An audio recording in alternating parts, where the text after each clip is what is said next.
Okay, for problem 19 here, we finally have to start thinking a little bit, is kind of the way I think about it. So, got to read that question, and it wants to know what the pH is. So we're going to have to calculate a H plus concentration at some point, right?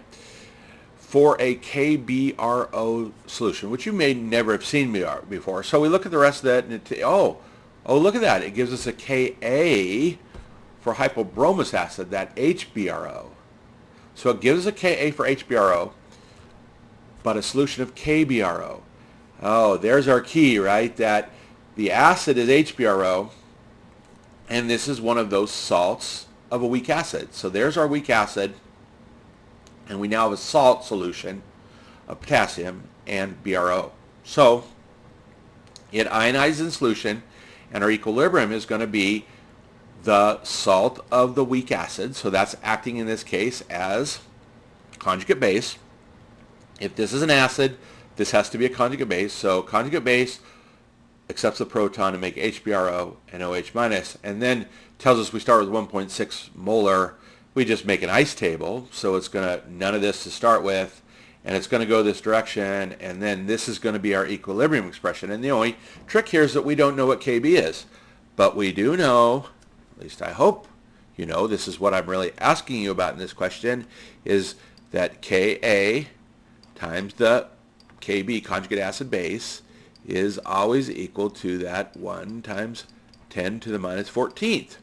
So in this case, we are told what the Ka is, so we're going to solve for our Kb by taking 1 times 10 to the minus 14th and dividing it by that Ka, which is 2.0 times 10 to the minus 9th. Now let me write that down what that is.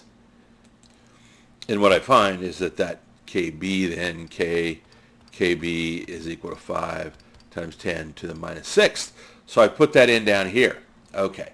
And now we just proceed like always. That isn't a teeny tiny K, but it's small compared to this high starting concentration of 1.6.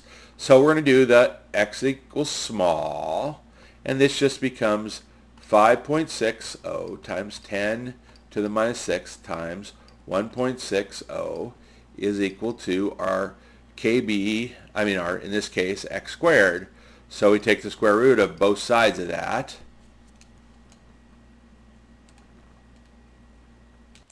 First, I need to point out that I made an error right here, right?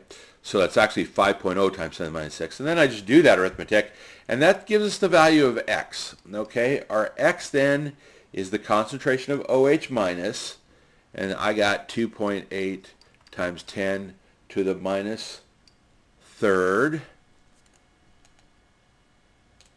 And then I remember what it really wants to find is what's the pH. So that is OH minus.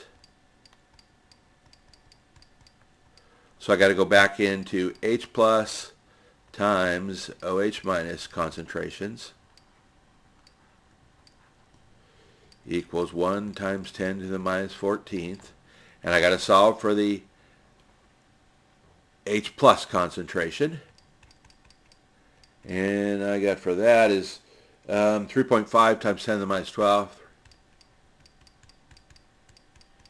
Now I got to take the pH of that, so I got to take the minus log of that, and that's where you come up with this number that's 11.45.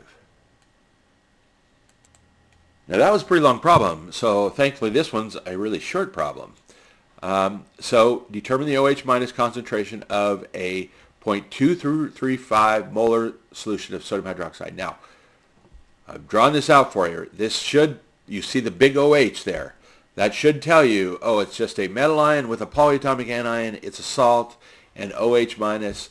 That is what we're looking for here. So this is a strong base, and therefore the concentration of that base is going to be the concentration of OH minus because it completely ionizes. So it's that simple, that straightforward. The concentration of the salt in a strong base gives me the concentration of the OH minus.